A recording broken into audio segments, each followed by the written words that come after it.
perkenalkan nama saya Anggini Lerianti, mahasiswi Ilmu Komunikasi kelas reguler sore. Di video kali ini saya akan menganalisis bagaimana masalah internal yang ada di perusahaan PT Pugi Manajemen. Perusahaan Pugi Manajemen memiliki visi misi menjadi pemimpin pasar dalam memberikan solusi dan teknologi yang cerdas serta berkelanjutan.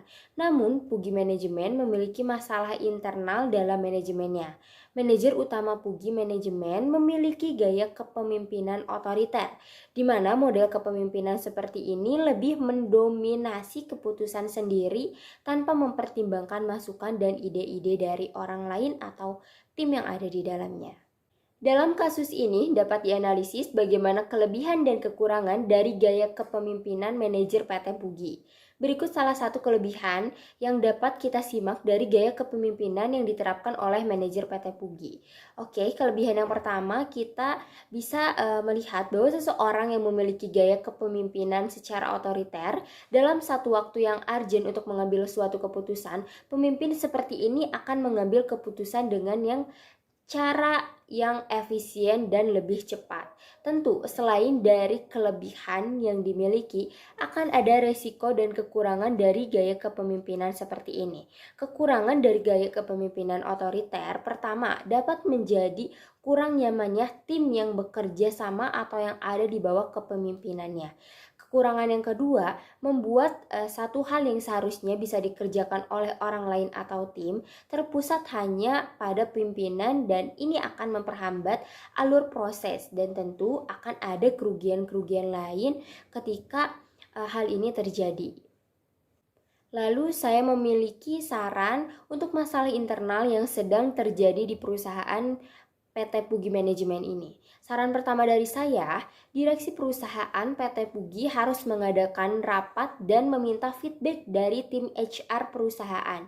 Bagaimana tanggapan atau masalah dan kegelisahan yang dirasakan oleh karyawan PT Pugi ini. Dan saran yang kedua dari saya adalah, setelah para direksi mengetahui apa kendala dari masalah internal perusahaannya, direktur utama harus dengan tegas memberi keputusan apakah manajer utama ini harus diberikan perintah demosi atau turun dari jabatannya. Apakah manajer utama ini mau mengikuti keputusan untuk berproses mengganti gaya kepemimpinannya. Dan tentu dalam hal ini komunikasi merupakan hal penting untuk dimengerti dan dijalani oleh suatu perusahaan untuk mencapai suatu tujuan. Ketika adanya salah persepsi dan miskomunikasi untuk mencapai visi misi yang menjadi goals, akan terjadi hal-hal yang merugikan. Peran komunikasi harus diperbaiki dengan pertama bisa mengagendakan rapat, lalu komunikasikan dengan jelas dan detail melalui data-data yang konkret yang sudah dipersiapkan sebelumnya untuk menyamai dan menyamaratakan tujuan yang akan dicapai. Dan di sini manajer memiliki peranan penting untuk memanage perusahaan agar mencapai goals yang diinginkan. Manajer harus mampu membuat strategi dan menjadikan strategi tersebut sebagai job desk untuk karyawannya agar dapat membantu untuk menyelesaikan keputusan dan rancangan yang sudah ditetapkan sebelumnya.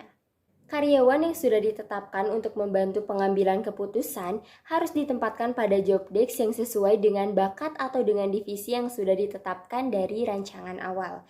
Lalu berikan KPI yang jelas, serta apresiasi atas hal yang sedang atau sudah dikerjakan oleh karyawan. Untuk menciptakan lingkungan kerja yang inovatif dan kolaboratif dalam suatu perusahaan, perlu adanya kultur atau budaya yang dibangun dari perusahaan tersebut. Dan ketika pemimpin perusahaan dapat bekerja dan mengambil keputusan sesuai dengan visi misi perusahaan, alur proses manajemen perusahaan akan lebih terstruktur dengan jelas sehingga akan lebih mudah untuk seluruh divisi yang ada di perusahaan mencapai goals yang diimpikan. Dan dari kultur perusahaan yang sudah dibentuk dapat menciptakan program-program yang akan membantu lingkungan kerja dan para karyawan di dalamnya untuk menjadi kompak, inovatif, dan loyal untuk sama-sama menumbuhkan perusahaan. Maka dari itu, sebuah kultur atau budaya perusahaan perlu untuk dibangun dalam suatu perusahaan. Kesimpulannya bahwa pemimpin suatu perusahaan akan sangat membantu atau menunjang bagaimana perusahaan tersebut mencapai visi misi. Visi misi merupakan peta untuk mencapai tujuan yang diinginkan. Penting untuk memahaminya, maka mulai dari para direksi, manajer, supervisor, hingga tim yang ada di bawahnya perlu untuk memahami dan membedah visi misi ini menjadi suatu objek yang jelas. Dari visi misi yang sudah ditetapkan, tentu pemimpin memiliki peranan yang sangat penting untuk memegang kendali dan membaca peta bisnis agar sampai pada tujuan dan goals yang sudah dirancang.